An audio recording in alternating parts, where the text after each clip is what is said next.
किसी पुराने शहर में एक विचित्र और भूतिया किला था, जिसे चिरागगढ़ के नाम से जाना जाता था। इस किले के बारे में कई किस्से और कहानियां प्रसिद्ध थीं, लेकिन कोई भी नहीं जानता था कि ये किला असलियत में कैसा है। वहां रहने वाले लोग इसके पास भी जाने से डरते थे, क्योंकि यह किला सुनसान और डरावना दिखता था। एक बार की बात है, गांव के एक युवक का नाम रवि था। वह खुद को डर से काबू में करने वाला और साहसी लड़का था। वह हमेशा से ही चिरागगढ़ का रहस्य खुद से सुलझाना चाहता है। उसके दोस्त और परिवार ने उसे रोकने की कई बार कोशिश की, लेकिन रवि का साहस अद्भुत था। वह जानता था कि इस भूतिया किला का रहस्य कितना भी भयंकर क्यों न हो, वह बिना डरे ही इसका पता लगा सकता है। एक दिन रवि ने अपने दोस्तों से कहा, मैं जानना चाहता हूँ कि चिरागगढ़ में क्या है जो लोग इससे इतना डरते हैं। मैं उस रहस्य को सुलझा के ही रहूंगा।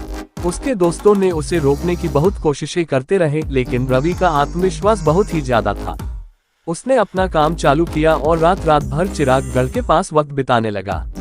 एक दिन रवि ने अपने साथी दोस्तों को साथ लिया और वे सभी मिलकर किले की ओर बढ़े। किले के दरवाजे पर पहुंचकर उन्होंने देखा कि दरवाजे पर लिखा है, सावधान, जिंदा रहने के लिए यहाँ न आए। रवि ने अपने दोस्तों से कहा, ये किला खतरनाक और भूतिया किला हो सकता है, लेकिन हमें यहाँ जाना होगा कि आखिर अंदर क्या है, ताकि हम इसके रहस्य को समझ सकें। उन्होंने धीरे धीरे कदम बढ़ाते हुए किले के अंदर की ओर बढ़ना शुरू किया। किले के अंदर एक डरावनी सी शांति का माहौल था। उन्होंने धीरे से आगे बढ़ते हुए एक बड़े कमरे में पहुंचा, जहां एक विशालकाय चिराग जल रहा था। तभी उन्होंने एक कमरे की ओर देखा, जहां एक बहुत बड़ा पुराना पुस्तकालय था। उन्होंने पुस्तकालय में जाके देखा कि पुस्तकालय में अनगिनत पुरानी पुस्तकें रखी हुई थी।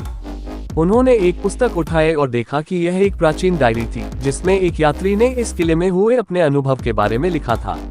रवि ने डायरी पढ़ते वक्त अपने दोस्तों बताया कि इस डायरी में उस चिराग के बारे में लिखा हुआ है। रवि और उसके दोस्तों ने डायरी पढ़ने के बाद चिरागगढ़ के रहस्य को समझ लिया।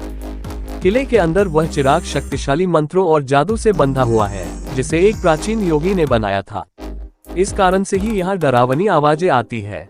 वहाँ कोई भी भूत नहीं था। उस डायरी में लिखे हुए मंत्र के अनुसार उस चिराग को बुझाया जा सकता है। रवि और उसके दोस्तों ने उस मंत्र की सहायता से उस चिराग को बुझा दिया। तब से उस किले के पास से डरावनी आवाजें आनी बंद हो गई। गांव वालों ने भी रवि की बहादुरी की बहुत तारीफ की और उस गांव के लोग फिर बिना किसी डर के वह चैन से रहने लगे।